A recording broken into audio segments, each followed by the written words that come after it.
Yo, what is up, guys? Today we're gonna, or not we're gonna, but I'm gonna show you guys like basically how to journal your trades like a trader or like a pro. um I'm gonna show you guys what I do to journal my trades, what app I use, and all of the ins and outs. I also have a template, and I'm gonna put the template in the description. And for so you can journal your trades, because journaling your trades is one of the most important things that you have to do as a trader.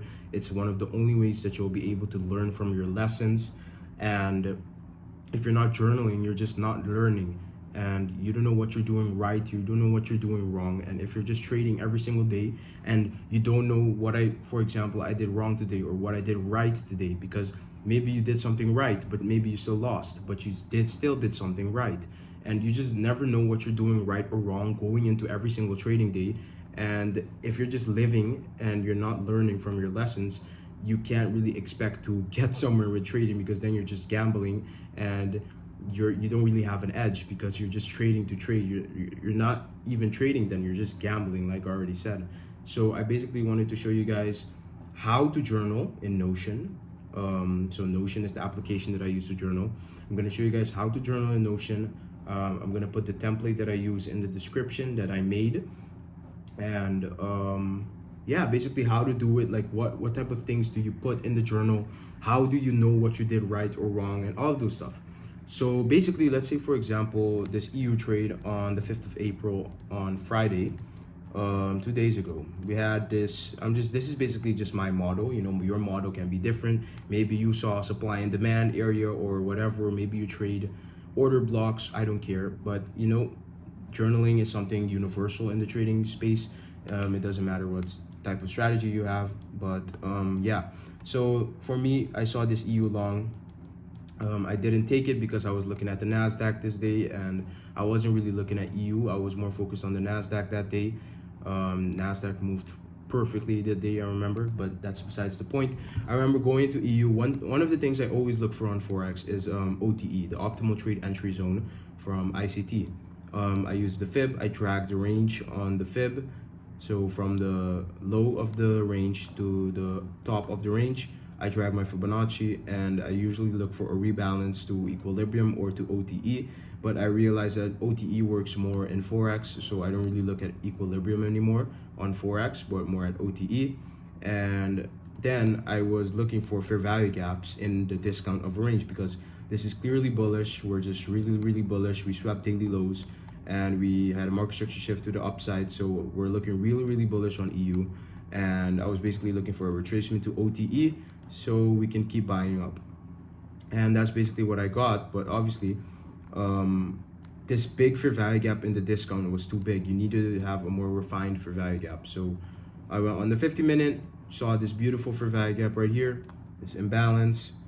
And I usually look for trades on the 1 to 5 minute. I usually like the 1 minute more. That's just my bread and butter. I always used to trade the 1 minute. It got funded on the 1 minute, so I really don't see a need to go to the 5 minute.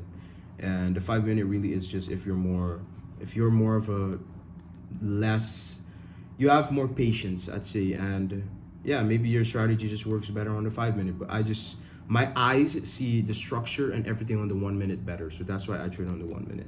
Anyways, I usually look for a sweep and a market structure shift on the lower time frame, and that's exactly what I got. We traded into this imbalance, and now we have reason to react to the upside. So I was looking for that pattern, the pattern that everybody trades. And so I saw the tree drives pattern. We swept this low, generated this low again, swept this one again, and I was looking for a market structure shift to the upside. Now, demon timing like me, and you have early entries, you like to take early entries, this would have been my more internal trade, because on here we swept these lows and we had a market structure shift, and so this was my early confirmation trade. And as you can see, it worked out nicely. But even if you were waiting for that higher time frame trade, you might still get a retracement going into Monday so you can find the longs. So you never know. But anyways, I'm going way too in depth of into this trade. So let's say for example this is your trade. Let me go in the Notion template. So this is my Notion template called Trading by NQ Demon. You have success isn't about the end result, it's about what you learn along the way. Just every day building good habits and learning from your mistakes and learning everything new. I have personally a 2% loss limit every single day because I have a maximum of 2 trades per day rule, and I risk 1% per trade. So let's say, for example, on the 5th of April, I had a break-even trade on NASDAQ. But let's say on the 5th of April, we had this EU trade. And say you name it, for example, it was around the 2RR, so you call it a 2% win Euro USD. That's what you're going to call it. Put the Euro USD. You're going to put your 2% gain, 1% risk, 2% RR. You're going to put your whatever account size you're using, let's say 100K account, and you're going to put your profit loss in dollars, which was, if you're risking 2%, if that's 2%, that's $2,000. You want 2,000. For me, this was an A+ trade. And then you have all of your confluences. The confluences, if you look back in TradingView, we had OTE, we had the internal sweep, 3 drives pattern, market structure shift, higher time frame imbalance, bullish order flow on the higher time frame. So those are all the confluences. You can put them in here. Just put this higher time frame, BISI, FEG, market structure shift, CSD. What else? Let's see. Bullish higher time frame draw. And yeah, those are like the main things you have to put. Displacement, whatever. So you have all of those options that you can put, and then you have the time of the trade, which was exactly at, if you would have gotten filled here, 9:37 a.m. And then the news today, that day was NFP day. So you're just gonna put NFP day right there. Usually if you have major news, you fill that in. So if it's, for example, NFP day or CPI day or stuff like that, then you're gonna fill that in. And then you have the higher time frame markups. So in here, you have to put, you can put in your daily, your 4 hour, your H1. You can put whatever you want. You don't necessarily have to put every single one of them, but it is good for when you're looking back onto your trades, you can have more context. So let's say, for example, you have, this is your M1. You can just click on here in TradingView in the top right and copy image and put it in Notion, or you can use the snippet tool. You can use the snippet tool right here on Windows desktop and just select the whole thing, or maybe just the TradingView, and then just copy and paste it into your Notion. So this was my entry. So you're just gonna copy and paste that thing right there, but I usually like using the TradingView thing itself, so I'm gonna just use this next time. And then that was my 1 minute, and then my 5 minute. Just gonna put the 5 minute like this. You're gonna get like a good, you're gonna make sure you have like a good view of the market. So for example, the 5 minute, I can still be more zoomed in like this, but when I go on like the H1, I have to be more zoomed out. So that's the 5 minute. As you can see, 2% win at Euro USD. So this is the 5 minute, copy, paste, and you just get it like that from TradingView. And then the H1 has to be more zoomed out because my analysis was mostly on the H1 and the 15 minute. So H1, copy, paste, boom. That's H1.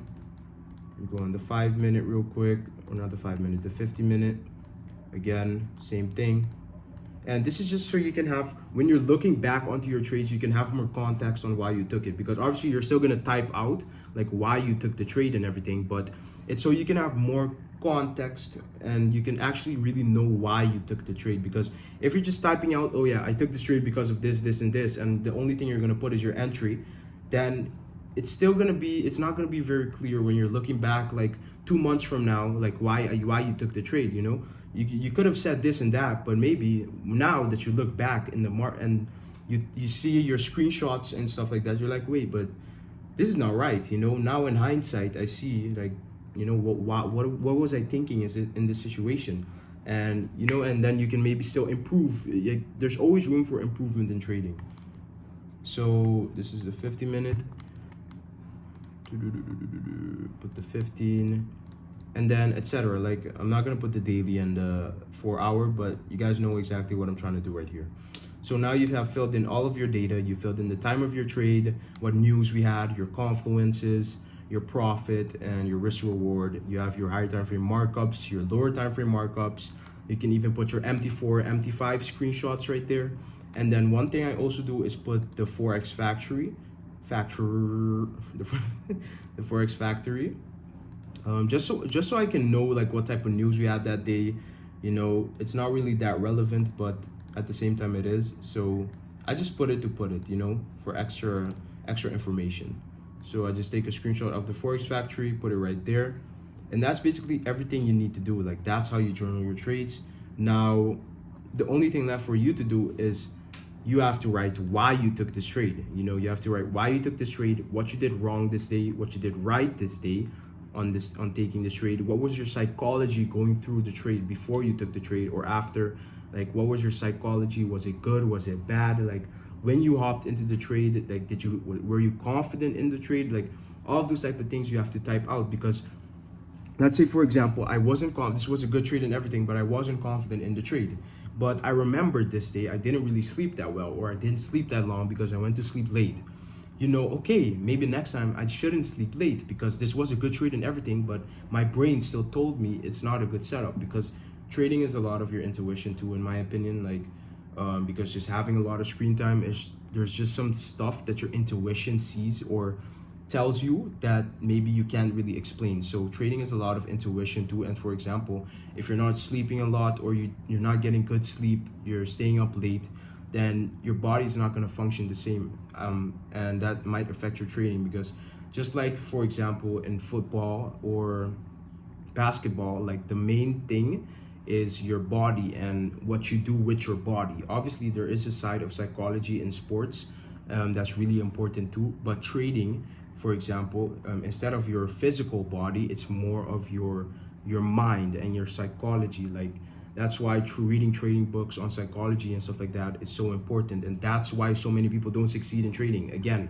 your psychology, because it's literally all in your head, bro. Like you can have the most profitable edge ever, but it's all in your head. Like it's I don't know how to explain it. It's literally all in your head, and I've went through it multiple times. Like you can have the best edge but still not follow that edge correctly because of one maybe small mistake, and you're just gonna ruin your edge.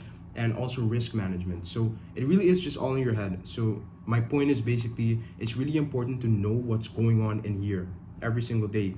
Like and you have to know why certain things happen that day. So that's why you type it out, because if you say, oh no, I don't really need to journal this, I'm gonna just remember it for next time. Like you can do that and maybe you will remember it, but if you keep doing that every single day and you're trading for like a year, you're not going to remember what you did wrong like a couple of months ago. So it's just important to write them out, and every once in a while go back through your notes and just see where you could improve. Like I still go back into my notes of a couple of months ago, or of when I, like for example, when I passed my first ever funded account, I went through my notes and I was like, oh yeah, like I remember I used to do this, and that really used to help me with my psychology and stuff like that. And stuff like that, little stuff like that, really can make you from a break-even trader to a profitable trader. It's the little things that separate you from being a break-even or a losing trader to a profitable trader. It's not your strategy. It's not the Enigma ICT strategy. It's not order flow. It's not all of those things, book charts or whatever. It's not those things, bro. It's literally just the small things, like getting your psychology in check and not caring too much about the outcome, and knowing that the market moves in irrational ways, and all of those little things that just help your psychology overall and helps you just to follow your edge strictly, follow your plan so strictly that you're basically trading like a robot. Those little things that help you to be like as perfect as possible, those things make you profitable. Make you reach that almost perfectness of just following your plan every single day like a robot.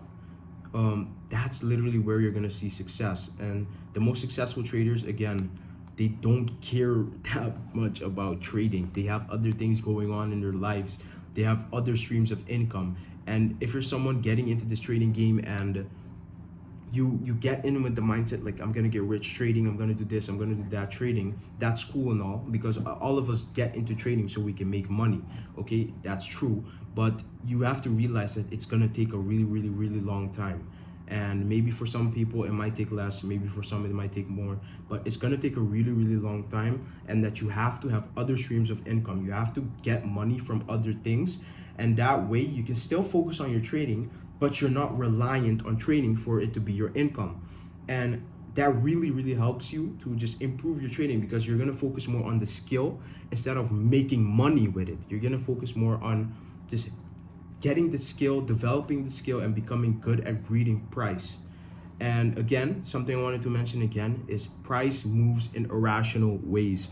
I don't know, that's something I recently learned, and it's something that really helped me with my psychology.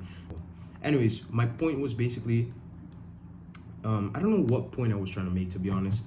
I just wanted to say that it's really important to journal your trades and to just, gather some type of data. And journaling, like when you're backtesting, you're journaling.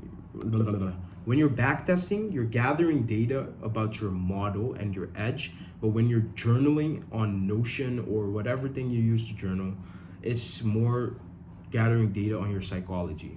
That's how I see it. You're gathering data of how your mind works and how you can improve it.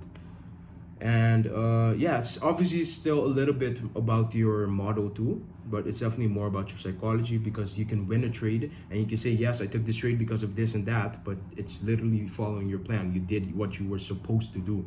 So there really is no point in journaling that, because you already did what you know works.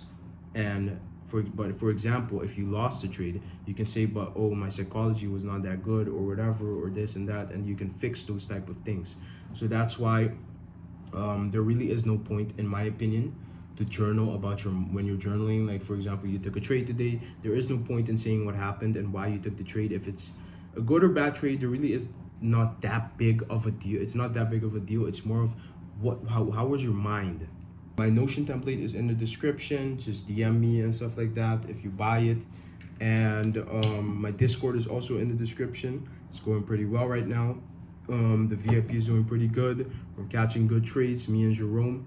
And yeah, I hope you guys enjoyed this video, and take care.